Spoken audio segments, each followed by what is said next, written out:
5. Kemuliaan anak-anak kerajaan. Di bumi ini anak-anak kepala negara memiliki kemuliaan tersendiri, di samping otoritas yang dimilikinya. Apalagi di dalam kerajaan sorga, kemuliaan Raja Sorga mewaris juga kepada anak-anak kerajaan. Hanya saja, sudahkah saudara memahami makna kemuliaan di dalam kerajaan sorga? Kemuliaan di dunia ditampilkan dalam pakaian yang istimewa, beserta atribut-atributnya. Juga ditampilkan oleh gelar kesarjanaan, oleh harta, serta keterpandangan sosial lainnya. Namun semuanya itu tidak berlaku di dalam kerajaan sorga. Kemuliaan kerajaan sorga muncul dalam penampilan watak. Sebab penampilan watak sekaligus memancarkan kepribadian seseorang, seperti halnya kemuliaan Yesus Kristus Raja Sorga. Demikian pula lah kemuliaan anak-anak kerajaan harus dipancarkan melalui perilaku yang mudah nampak kepada semua orang. Maka haruslah dicari dari rekaman Injil, apakah definisi kemuliaan itu. Yohanes 1 ayat 14 mencatatnya, firman itu telah menjadi manusia, dan diam di antara kita, dan kita telah melihat kemuliaannya, yaitu kemuliaan yang diberikan kepadanya sebagai anak tunggal Bapa, penuh kasih karunia dan kebenaran.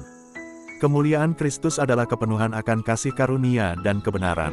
Begitu penuhnya kemuliaan Kristus memenuhi anak kerajaan, sehingga terpancar keluar. Dan kemuliaan Kristus tidak ditentukan oleh sekedar pengetahuan. Di dalam kerajaan dunia, pengetahuan sangat menentukan martabat seseorang.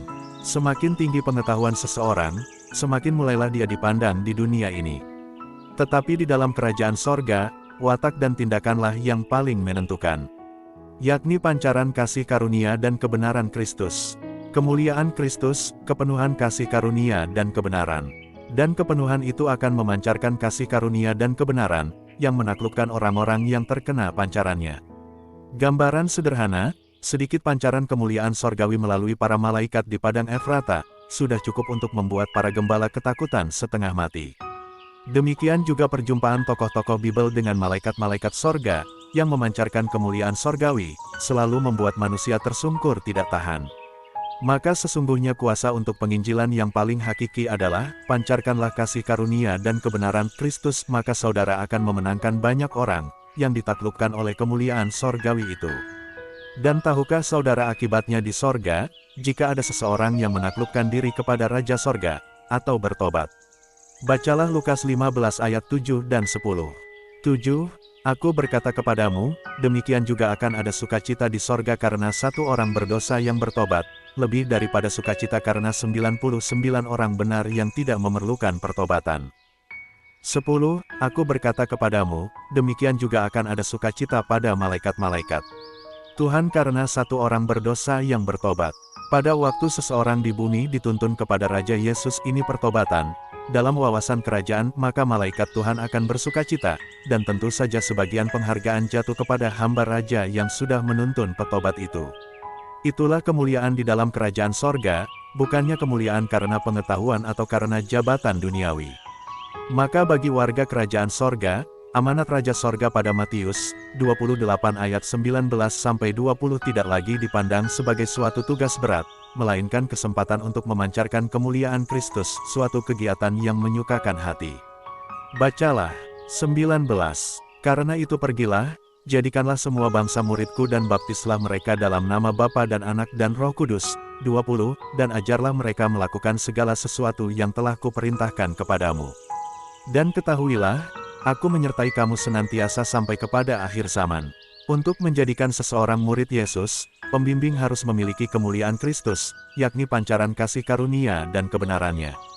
Namun, sementara pembimbing itu memancarkan kemuliaan Kristus dari dirinya, maka kemuliaan dirinya ikut mengembang di dalam kerajaan sorga.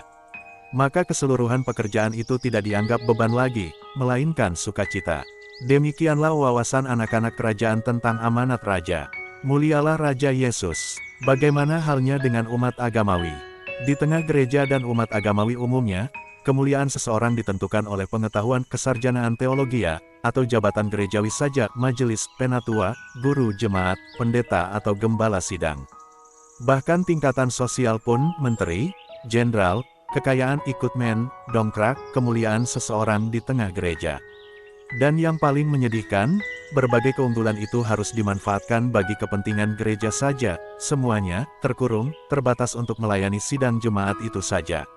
Bagaimana dengan amanat raja pada Matius 28 ayat 19-20? Sangat tidak dianjurkan.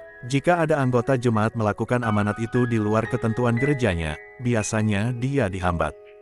Bahkan mungkin dikeluarkan dari gereja. Ini sudah terjadi, bukan karangan penulis. Inilah ketikanya, saudara yang ingin melayani Raja Sorga tentunya di luar kungkungan gereja perlu bertindak, menyingkirkan malaikat-malaikat iblis yang beroperasi di tengah gereja-gereja. Baca 2 Korintus 11 ayat 13-15, yakni yang sudah berhasil memecah belah pengikut Yesus. Tentu ada dasarnya sehingga Yesus bersabda dalam Matius 12 ayat 30. Siapa tidak bersama aku, ia melawan aku, dan siapa tidak mengumpulkan bersama aku, ia mencerai-beraikan. Fakta menunjukkan bahwa orang-orang percaya sudah dicerai-beraikan oleh yang melawan Yesus. Tidak bisa lain, sudah bekerja malaikat-malaikat iblis pemecah belah sekte-sekte, yang mencerai-beraikan para pengikut Yesus. Hal itu dilakukan oleh iblis dengan cara menyelusupkan ajaran-ajaran yang tidak sesuai dengan kebenaran Kristus.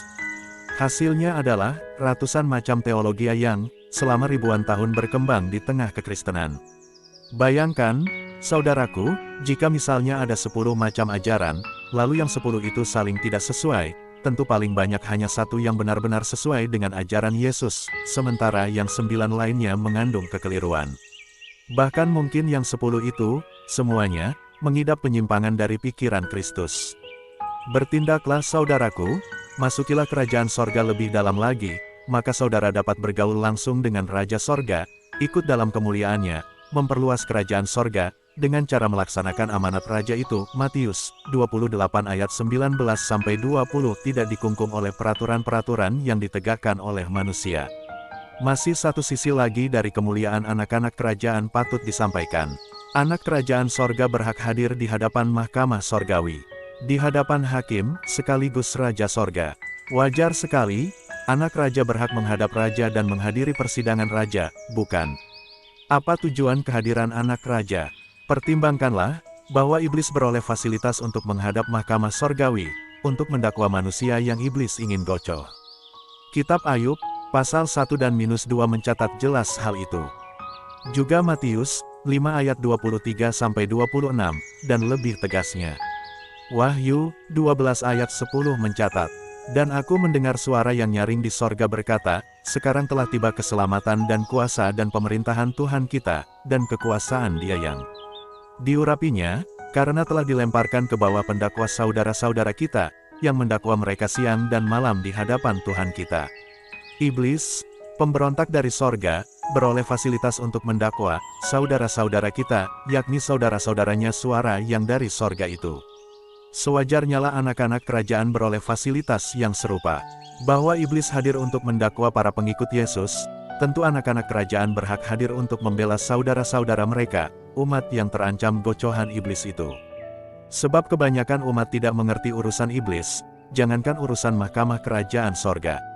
Maka kehadiran anak-anak kerajaan di hadapan mahkamah sorgawi adalah untuk mengimbangi kelicikan iblis yang sudah nampak pada kasus Ayub. Dengan demikian iblis tidak bisa lagi semau-maunya mendakwa dan menggocoh tanpa kesalahan umat yang menderita itu. Kehadiran anak-anak kerajaan ini jelas-jelas dipersilakan oleh Tuhan sejak dari Perjanjian Lama. Sekian banyak catatan Nabi Yesaya tentang keterbukaan mahkamah sorga untuk melayani perkara-perkara. Periksalah, antara lain pada Yesaya 41 ayat 1, 21, Yesaya 43 ayat 26, 50 ayat 8.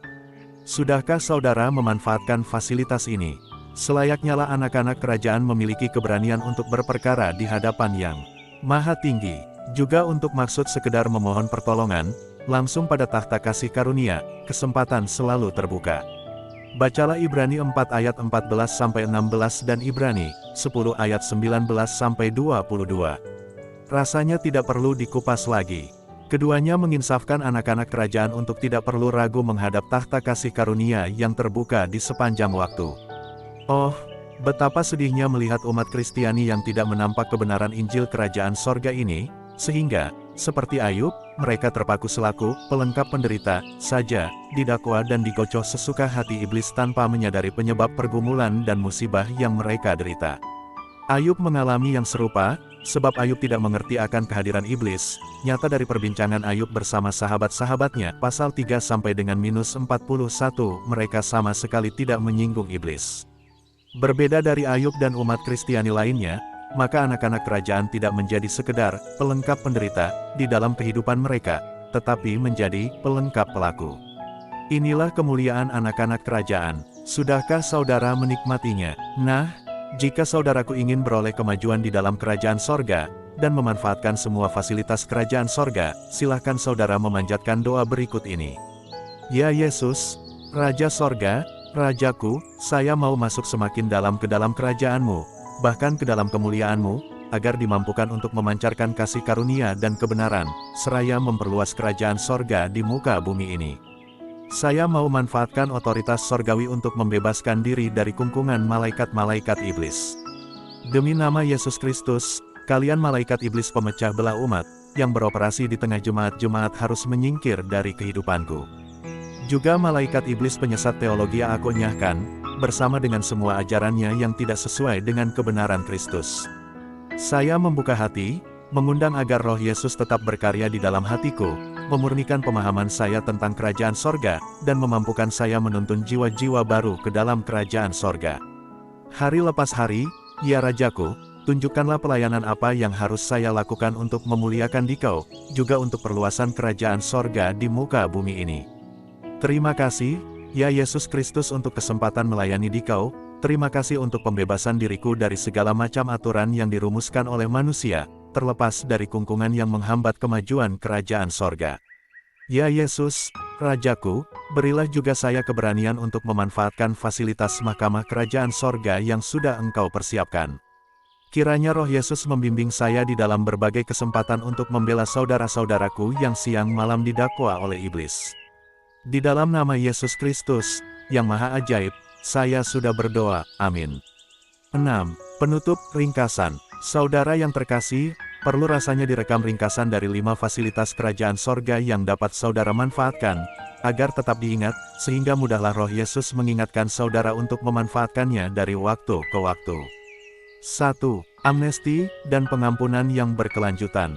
2. Benih ilahi, berkaitan dengan kelahiran rohani. 3. Otoritas kerajaan, membungkam pemberontak. 4. Pengawal perkasa, malaikat sorga.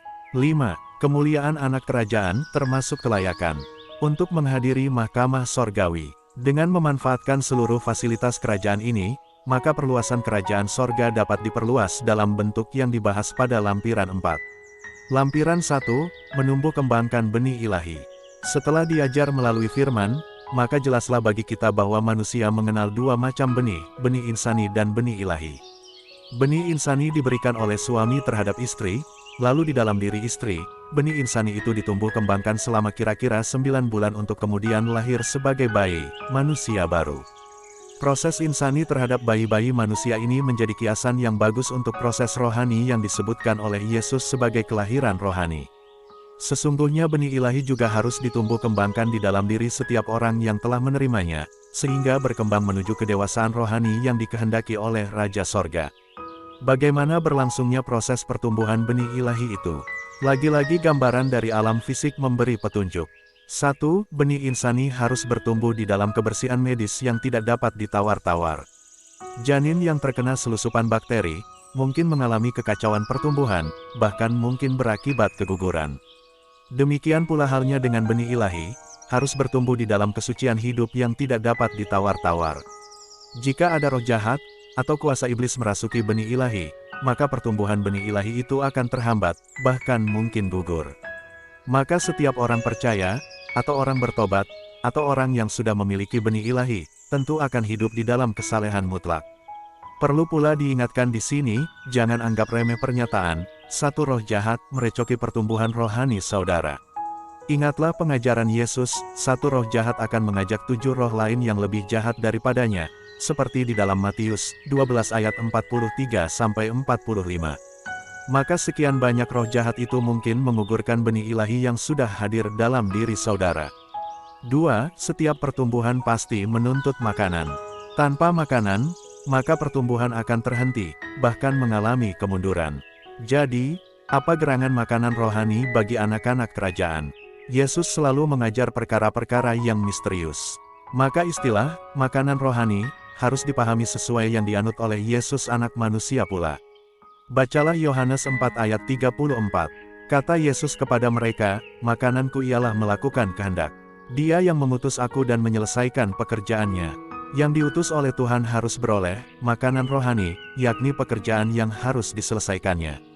Pekerjaan anak-anak kerajaan adalah amanat Raja Matius 28 ayat 19-20, membentuk murid Yesus yang baru, atau anak kerajaan yang baru. Pekerjaan ini sekaligus akan melatih yang bersangkutan untuk memanfaatkan otoritas anak kerajaan dalam dirinya, sekaligus juga memancarkan kasih karunia dan kebenaran, yang berarti meningkatkan kemuliaan pribadinya pula. Dengan demikian terjadilah progres, bukan sekedar proses. Menuju kedewasaan watak di dalam Kristus, menuju keserupaan dengan Kristus. Sedih sekali hati Raja Sorga, umat gerejawi nyaris tidak diajar perkara-perkara mulia seperti yang saudara baca.